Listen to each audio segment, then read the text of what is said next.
Before we get into today's show, let me tell you about the latest deal from Mike Lindell, MyPillow. Once again, the big box stores have canceled their orders simply because they don't agree with Mike Lindell's politics. They don't like it because he supports President Trump. Well, he's going to pass that savings on to you. No more middleman. And boy, does he have some great deals on the Giza Dream sheets and the Percal bed sheets. Listen to this. Giza Dream queen size, normally $139.98. Your wholesale price, $69.99 when you use promo code Joey. King size, only $79.99. The Percal queen size, normally $89.98. Your wholesale price, $29.98 when you use promo code Joey. Just call 1-800-893-4059 or go to mypillow.com. Always use promo code Joey. Free shipping options available. This allotment's not going to last very long. When they're gone, they're gone. mypillow.com. Promo code Joey. Thanks for joining me in the PhD Weight Loss and Nutrition Studios. To lose weight for the last time, visit myphdweightloss.com. Welcome in. Thanks for spending part of your day with me. Never thought we'd be spending so much time talking about a White House renovation. But the Democrats are standing on their heads this week because the demolition on the East Wing has started. We have the latest on the most famous home renovation in history. The U.S. national debt has hit another historic milestone, blowing past $38 trillion this week. That's right, trillion with a T. It's hard to even wrap your head around a number like that, and it doesn't seem to be going anywhere but up. Minnesota, the state that gives us goofy Governor Tim Walz, has done it again. The Minnesota Supreme Court has ruled in favor of a biological male's right to participate in women's powerlifting. I think you know what it means for women's sports. And the NFL was responding to the uproar over the announced halftime show for the Super Bowl. And as expected, Bad Bunny is confirmed despite the backlash. I told you we'd be back. And ye shall know the truth, and the truth shall make you free. It's Joey Hudson. I wanted to name it the Joey Hudson bill, but, they don't allow you to put names on bills. But I wanted to call it the Joey Hudson bill because I know that one's been near and dear to you for a number of years. That's how it's done. Let your voice be heard. And the truth shall set you free. Here's Joey Hudson. Now, you've probably seen the headlines. Demolition work officially beginning this week on President Trump's new $250 million White House ballroom. It's already stirring plenty of conversation. I mean, it's been headlines all over. But let's be honest, this isn't just any remodel. This is the biggest White House expansion in over 70 years, and it's vintage Trump. It's bold, it's going to be glamorous, and unapologetically ambitious. Here's Fox News' Peter Ducey with his report. President Trump is breaking ground on the White House Grand Ballroom this week. There's been a steady flow of criticism, though, for all the renovations. Our senior White House correspondent, Peter Ducey, is reporting live from the North Lawn with all of that. Hi, Peter. And Aisha, the funny part about this is we didn't hear much about preserving the actual facade of the East Wing until, of course, the walls started coming down. And now a quick sampling of some of the reaction from the left. Hillary Clinton says it's not his house, it's your house, and he's destroying it. Gavin Newsom writes, ripping apart the White House just like he's ripping apart the Constitution. And then on the floor of the Senate, Chuck Schumer offered this. What's galling is Republicans being okay with people like Kristi Noem getting a private jet, Donald Trump getting a fancy, expensive new ballroom, Argentina getting a $40 billion bailout, but then saying Americans don't deserve cheaper health care. That is what's galling. But the White House Communications Director Stephen Chung writes, construction has always been a part of the evolution of the White House. Losers who are quick to criticize need to stop their pearl clutching and understand that building needs to be modernized. Otherwise, you'd just be living in the past. His counterpart, Press Secretary Caroline Leavitt, says this. If you talk to journalists who have covered the White House for decades, as I do here every single day, they will also tell you that administration after administration have publicly and privately spoken about the need for a larger event space. So while many presidents have privately dreamt about this, it's President Trump who is actually doing something about it. And he is the builder in chief. And it's worth pointing out that the Democrats who are criticizing this ballroom project that is privately funded can use the ballroom themselves. All Democrats have to do is win the White House. Aisha? Oh, just a small feat. Peter Ducey, thank you very much. So here's what we know. The new ballroom is going to be a massive glass-lined space capable of hosting up to 900 guests, a 40% increase from the original plan that was announced this summer. Back then, the project was estimated about $200 million for a 90,000 square foot ballroom. Now, that price tag has gone up, as projects sometimes do, but the vision, it is pure Donald Trump presidential flair. President Trump told donors last week, we're going to have a phenomenal ballroom, one of the best anywhere in the world. There won't be anything like it. And in classic Trump fashion, he added that this ballroom is something the White House has always needed. And he's not wrong. You know, a lot of people, you see the images of the East Ballroom in the White House. It's not a very big room, folks. I've been in it. I've been fortunate to be in the White House a number of times over the years. And it's just not a big room. And it's really, and you compare it to other heads of states around the world, even some poor countries, and it's actually kind of small. For years, administrations have relied on temporary tents on the South Lawn for state dinners, and you got to be subject to the weather. You're at the weather's mercy when you do that. President Trump has said that it's inadequate for welcoming world leaders, and frankly, given how America hosts everyone from kings to prime ministers, you can kind of see his point, right? Renderings of the project show floor-to-ceiling arched windows, coffered ceilings, and crystal chandeliers, all designed to mirror the timeless elegance of the White House itself. And look, if anybody's going to be adding an addition on the White House like this, I'd rather it be Donald Trump than anybody else because he has an eye for construction. He's done it enough. If it reminds you of Mar-a-Lago, well, that's probably not an accident. President Trump has said openly that the design draws inspiration from his own ballroom at his Florida estate, the same one where he's hosted everyone from world leaders to weddings. Demolition for the project began on Monday, where the new addition will basically extend on the east end of the White House. And when it's done, it'll be the largest interior addition to the White House since Harry Truman's reconstruction in the 1950s. Now, folks, let's pause for a minute here and talk about history, because President Trump's ballroom is just the latest chapter in a long line of White House transformations. The original White House opened in 1800, but it didn't last long. During the War of 1812, British troops burned it to the ground in retaliation for America's attack on York, what's now Toronto. When President James Madison and First Lady Dolly Madison fled the flames, they left behind a smoldering shell of the young Republic's most symbolic home. Enter James Hoban, the Irish-born architect who designed the original structure. He rebuilt the White House from the ashes, completing it in 1817, and even added the south portico and the north portico in the years that followed.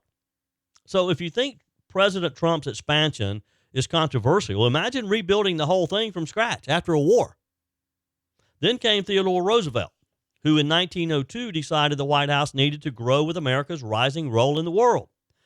He brought in architect Charles McKim, one of the Gilded Age greats, to redesign and modernize the mansion. That renovation gave us the West Wing, the heartbeat of the executive branch today. It also made the White House more elegant, more functional, and frankly, more presidential, and has been since. McKim's redesign of the state floor turned it into a proper gala space, and the First Lady, Edith Roosevelt, personally approved every detail, we're told, from silk drapes to antique marble mantels, and some of which still exist today. It was a showpiece. It cost $65,000 at the time, which is about $2.2 million in today's dollar. A few decades later, 1942, Franklin Roosevelt oversaw construction of the East Wing, not for luxury, but for necessity. America was deep in World War II. The government was expanding. The East Wing gave the growing White House staff more room, but it also hid a secret: a new underground bunker, today known as the Presidential Emergency Operations Center. That's the same secure facility where presidents have been taken during crisis, from 9/11 to more recent threats. So again, not all White House renovations are about aesthetics. Some are about survival. The biggest renovation in White House history, though, came under President Harry Truman.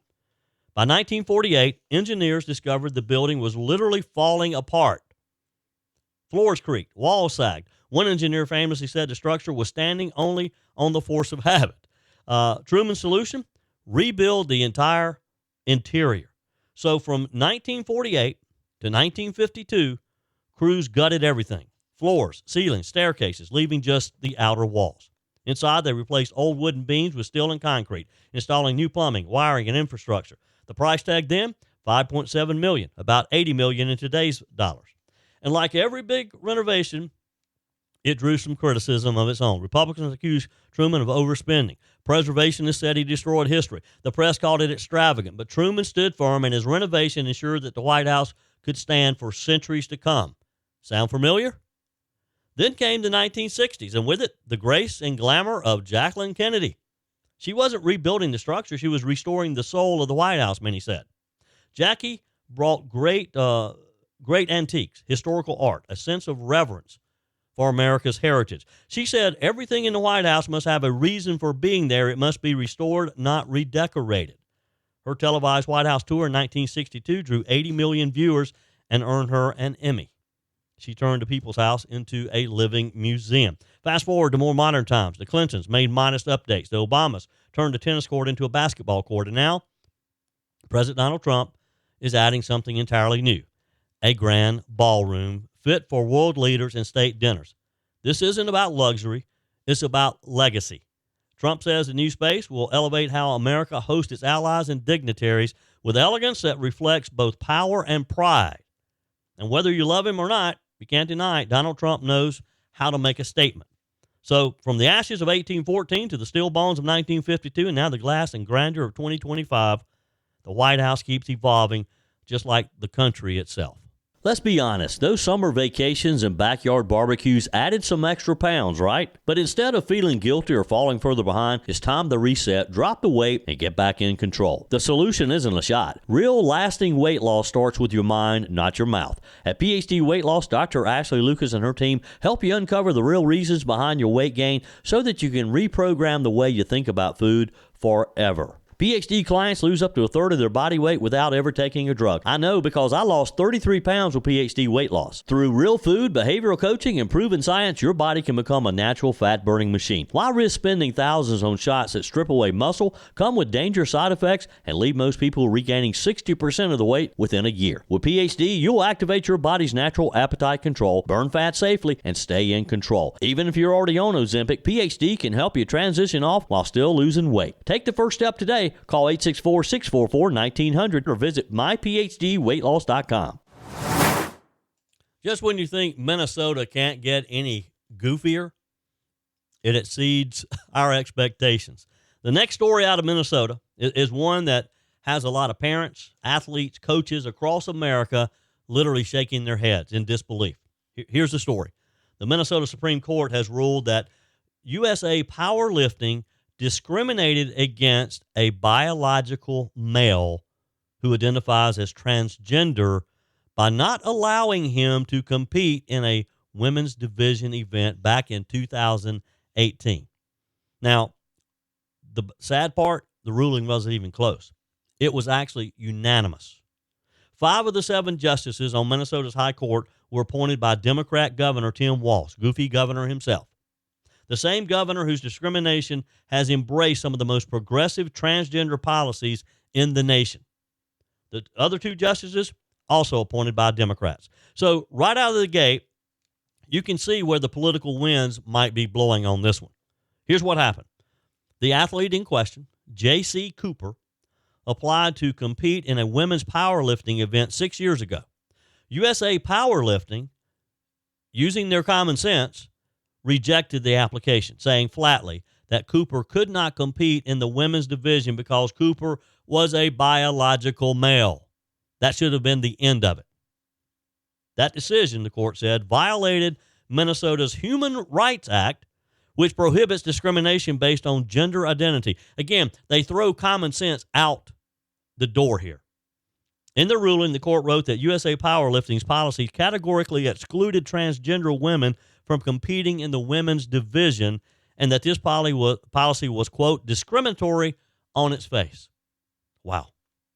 Court added that there was no genuine dispute that Cooper's transgender status motivated the league's decision. In other words, they're saying, you didn't let this person compete because they were transgender, so that's discrimination. But hold on. The court did leave one door open. They sent part of the case back to a lower court to determine whether USA Powerlifting might have what's called a legitimate business purpose for having separate divisions for biological men and women. And that, friends, is where the heart of this issue really lies. Because at the core of all these debates, whether it's swimming, cycling, track, or now powerlifting, the question is the same. Do biological differences matter in sports? Science and, frankly, common sense says absolutely yes, they do. It shouldn't be a question. So, USA Powerlifting has been consistent in their stance. President Larry Mell said last year, our goal at USAPL is to create rules and a framework that uphold the principles of fair play, not to exclude anyone. He added that the organization even created an open MX division back in 2021, open to all gender identities, to give every athlete a place to compete. So it appears they're trying to do everything they can to accommodate people. Right? He said, science shows that those who were born biologically male have a profound physical advantage over female-born athletes. That is true. That is not debatable. And that's not ideology. It's simple science. It's biology. Think about it. Powerlifting isn't a subjective sport. It's not figure skating or gymnastics where scoring can be debated. It is raw physical power. It's about how much weight you can lift. Simple. And if we're being honest here, men on average have higher muscle mass, denser bone structure, and greater lung capacity than women. That is a proven fact. That's not hate speech. That's the reality of human physiology. And that's why we've had separate divisions. Not to discriminate, but to make competition fair, to give women their place and fairness in their sport, likewise with men. Because fairness is the foundation of competition, or at least it should be. Minnesota's Republican leaders wasted no time pushing back on the ruling, of course. House Speaker Lisa DeMuth released a statement saying, and I read, for decades, women and girls fought tirelessly for the rights guaranteed under Title IX. Sadly, those hard-won protections have increasingly come under attack, and today's decision marks another setback in the fight to protect girls' sports. She went on to say this issue is ultimately about safety and fairness, and Minnesotans overwhelmingly agree that their daughters and granddaughters should not be forced to compete against boys. She's right, absolutely right. This isn't just about one athlete. It's about the ripple effect across the country. What happens when courts begin to redefine fairness and equality to mean something that ignores biological facts? Now, let's be real. The legal fight here is far from over.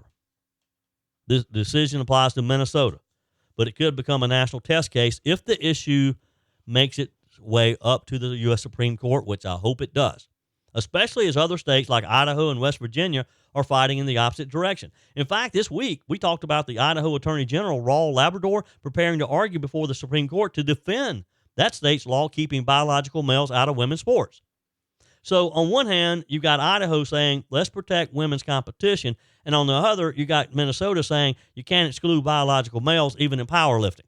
How goofy is that? That's two very different Americas playing out in front of our own eyes. And here's what really concerns me, and probably should concern you as well. When courts, not voters, not athletic organizations, but courts start telling private associations how they must define gender and competition categories, setting common sense aside, it sets a dangerous precedent. It means a group of unelected judges can override decades of athletic standards, medical evidence, and not to mention the hard work of women who fought for fair play. Remember, Title IX was written to create a level playing field for women. It's just that simple. It wasn't written to erase it.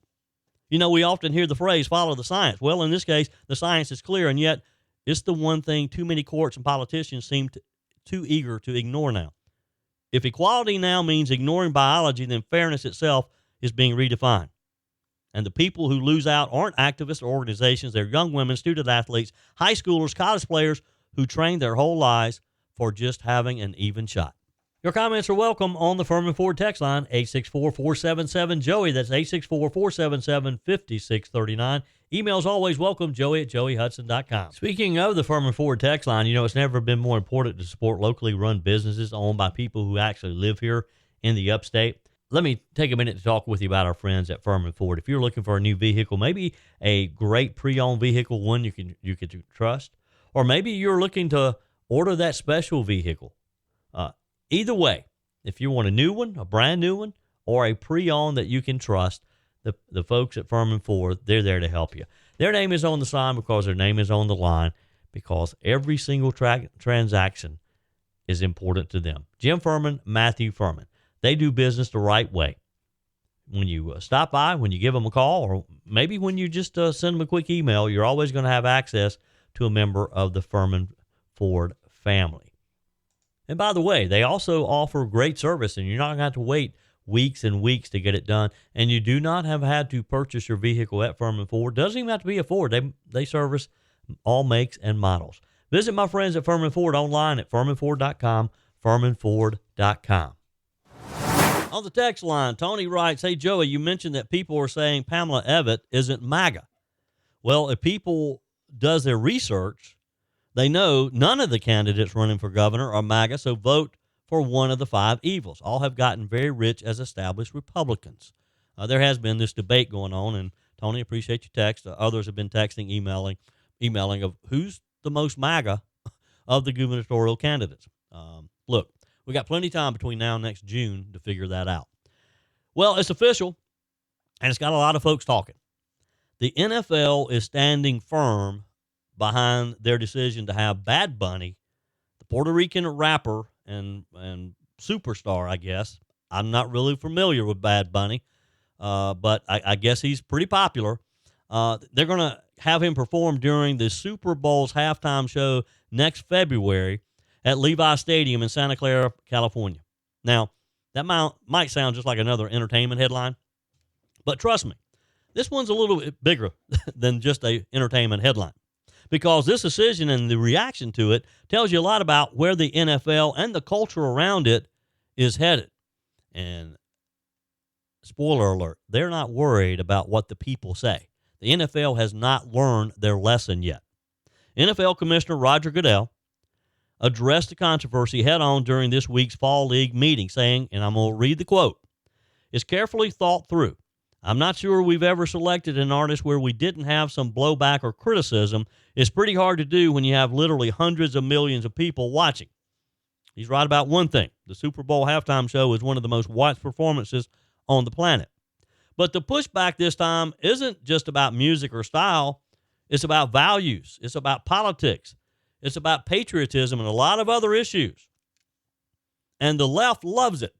He's the poster child for the left. The ladies on The View, they think Bad Bunny is the greatest thing since sliced bread. An artist activist, and we haven't seen that for quite some time, I think. And this is the time for that. And he said that he will never forget what Donald Trump did and what he did not do when Puerto Rico needed a caring and competent leader. And so I think he's talking about Hurricane Maria.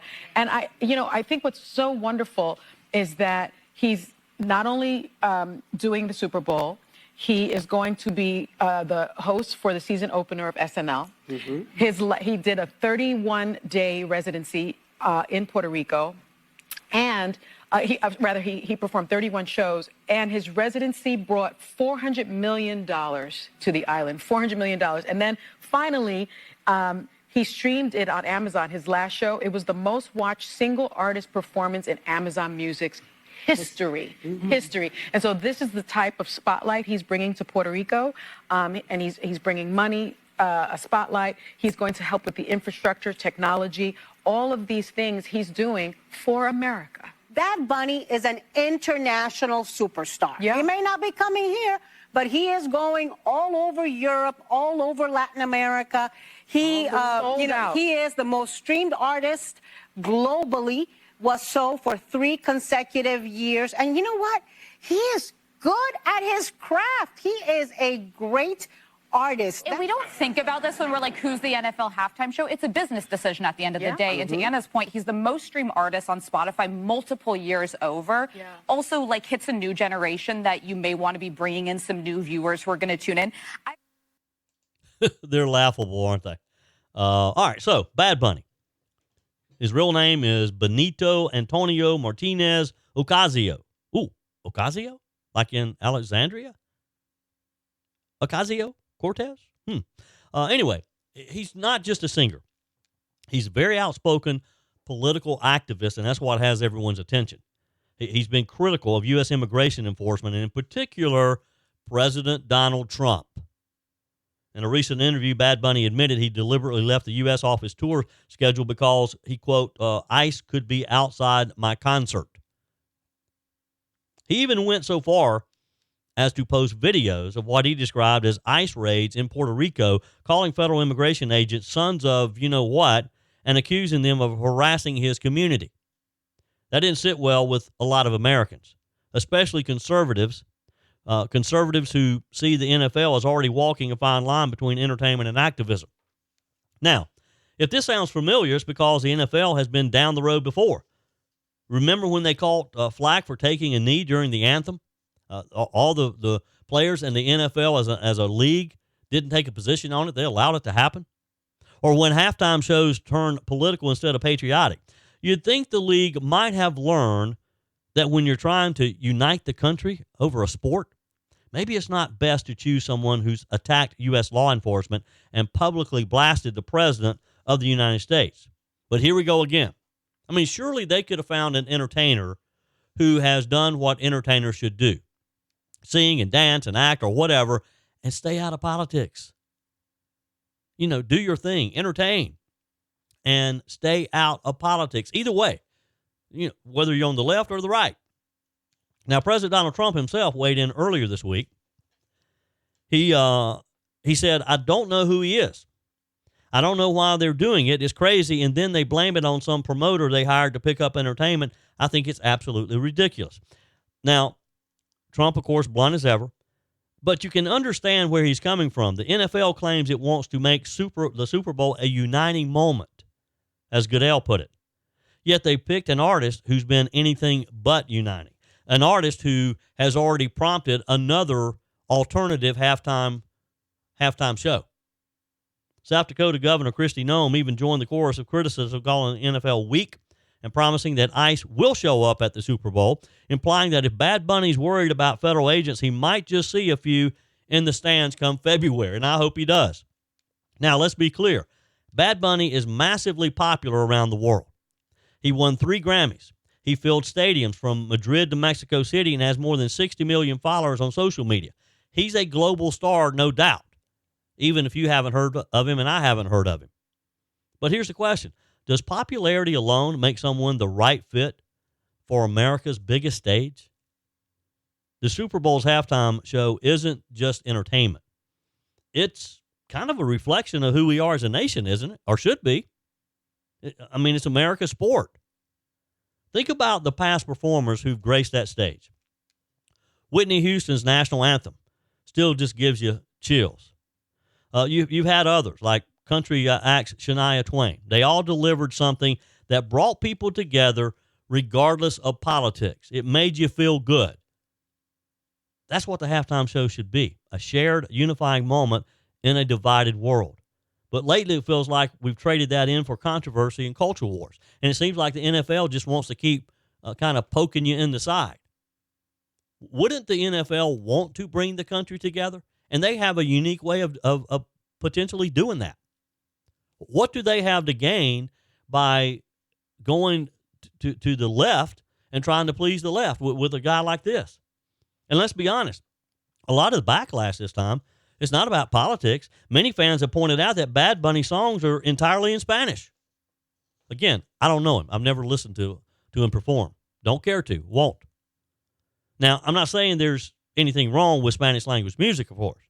Not at all. But this is the NFL Super Bowl in the United States of America, watched by hundreds of millions of Americans, most of whom don't speak Spanish. Now, when most of your audience can't understand the lyrics, it's kind of hard to claim you're creating a united moment, aren't you? Because for all we know, or all I know, he could be denouncing America and I wouldn't understand what he's saying. It's not about exclusion. It's about connection. It's about the performance that doesn't resonate your core fan base, the same folks who buy the jerseys, the tailgate in the parking lots, who stand for the flag. Then who exactly is this show for if it's not about those people? Commissioner Goodell defended the decision, saying he's one of the leading and most popular entertainers in the world. That's what we try to achieve. It's an important stage for us. It's an important element to the entertainment value. That may be true, but popularity does not equal unity if that's what you're trying to achieve.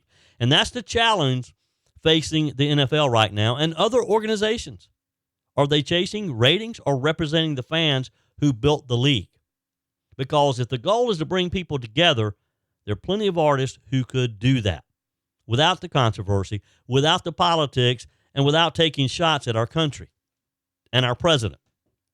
You know, I remember when Charlie Daniels used to say, you can disagree all day long, but don't ever disrespect the flag, the troops, or this country.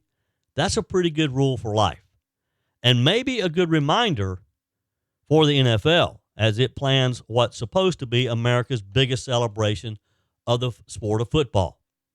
Because when the dust settles, we still tune in to watch the game. At least some will. We'll still gather around the wings, the chilies, the chips, and have the family and the friends over. But for a lot of Americans, especially those who still believe in the values that make this country great, that halftime show used to mean something.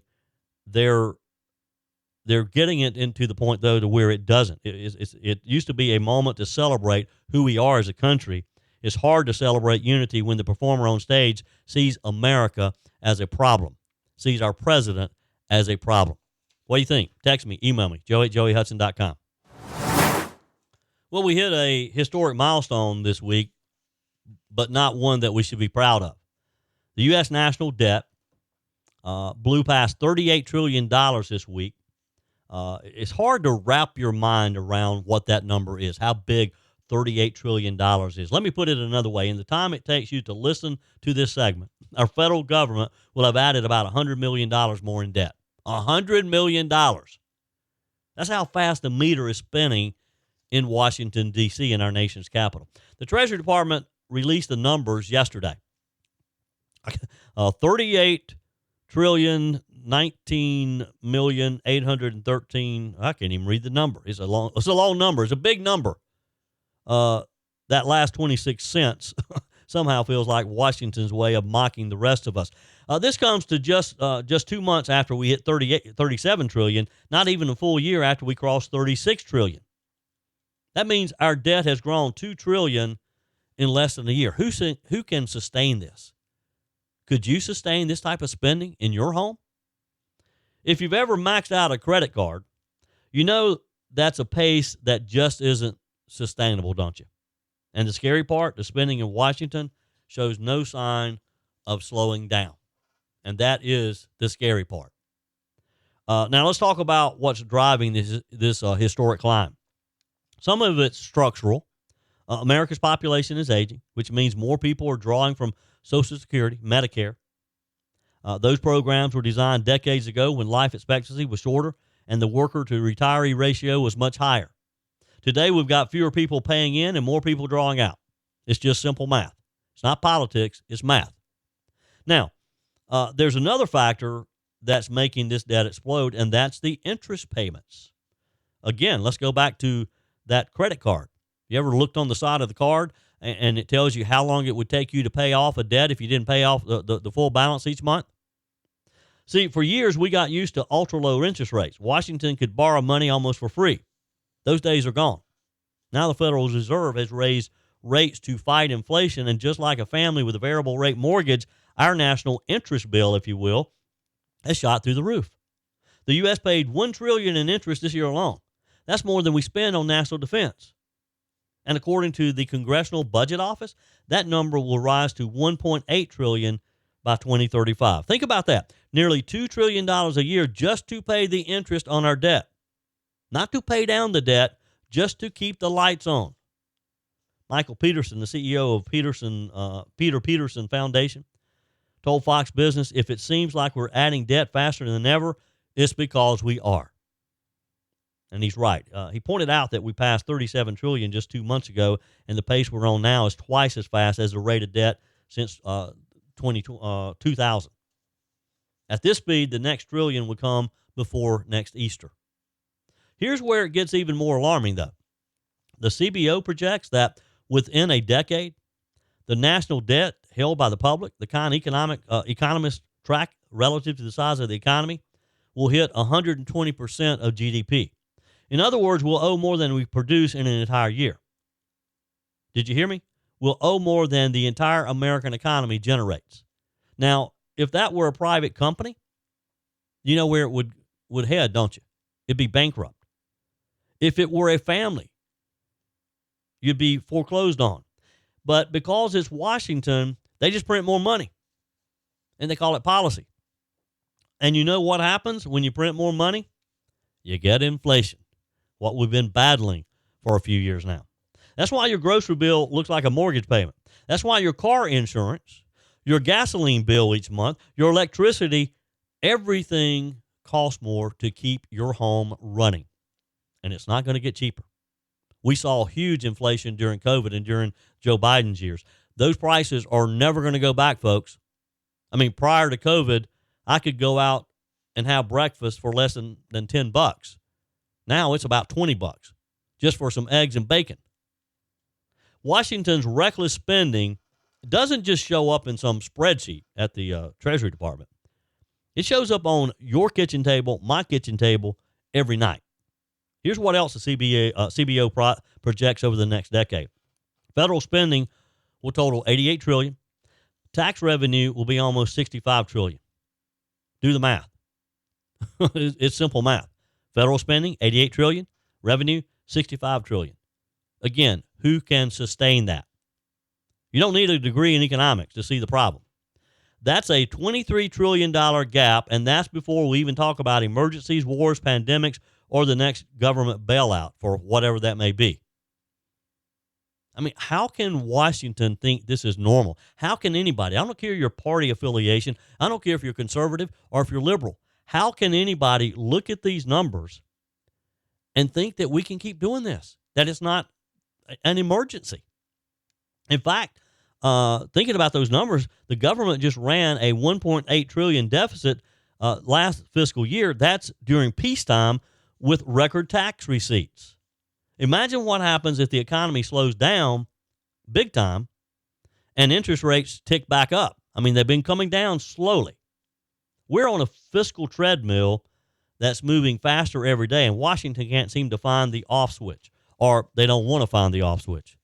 They're all ignoring the reality. They're ignoring where we're headed. Now, I know what some folks will say. Debt doesn't matter. We've always had it. Yep. But not like this. For decades, we borrowed to build things, highways, bridges, a strong military, even space exploration. That was investment debt. But what we have now is maintenance debt, borrowing just to keep paying yesterday's bills. And that's a very different story. When you're paying more to service debt than to defend the country, wow, that's lunacy. President Trump warned about this years ago. He said, we're spending like drunken sailors, except that at least sailors stop when they run out of money. He wasn't wrong. The problem is Washington can never run out of money. Washington is hooked on spending. Neither party, neither the Democrats nor the Republicans, have the courage to truly fix it. They talk about it during election time. They talk about the spending and the deficit and, we're headed in the wrong direction. They don't do anything about it. Democrats keep pushing trillion-dollar social programs. Let's give more away. Let's take care of people. And people want it. They want the free ride. They want the free lunch. But who do they think is going to pay for it? Republicans talk about fiscal restraint, but cave when the next omnibus bill comes along. It's political cowardice on both sides, and it's leaving our country in a mess. Our future generations is going to have a tab that they just simply can't afford. Friends, I mean, it's just not a number on a screen. A $38 trillion debt means fewer opportunities for small business owners. It means higher interest rates on home loans. It means that every dollar we pay in taxes is buying less and less for a future that our kids, our grandkids simply won't be able to pay off. And if nothing changes, within a decade, 10 years, interest payments, entitlements will consume nearly all federal revenue. That means every dollar you send to Washington will go to pay debt and benefits. and there'll be nothing left for defense, infrastructure, education, or anything else. Are you getting the point here? Are you alarmed? Are you scared? You should be. Here's the question. At what point will the American people say enough and take action? Stop sending some of these people back to Washington. At what point do we demand that Washington finally balances the checkbook, cut the waste, and protect the next generation from a debt crisis of our own making? Because if $38 trillion isn't enough to wake us up, what will? What do we need to wake us up? Let me hear from you. Text me, email me, joey@joeyhudson.com. Leave me a quick message on the MyPillow message line, 864-477-JOEY, 864-477-5639. How do we stop this?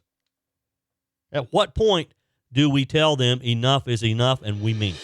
That's it for today's edition of Just the Truth. Thanks for joining me in the PhD Weight Loss Studios. To lose weight for the last time, visit myphdweightloss.com. If you haven't joined my mailing list yet, visit my website, joeyhudson.com. Click on the Connect with Joey button so that you can receive our emails and the most up-to-date news. Also, join me on my YouTube channel. Be sure and like, comment, and subscribe. Just search for Joey Hudson. As always, thanks for spending a few minutes of your day with me. Do me a favor and forward this episode to a few friends. Just click on the share button and send to your contacts. We need to build an army of conservatives to win our country back, and we can do that by continuing to share the truth with our friends and family. Keep those comments coming via the Furman Ford text line, 864-477-JOEY. Email to joey@joeyhudson.com, and I love your messages on the MyPillow message line. Again, that's 864-477-JOEY, 864-477-5639. Be sure and take advantage of the MyPillow special, just $14.88 on the standard MyPillows when you use promo code Joey. Order online at mypillow.com or call 800-893-4053. We're back again tomorrow and hope you'll plan to join us. Until then, remember, God's got this.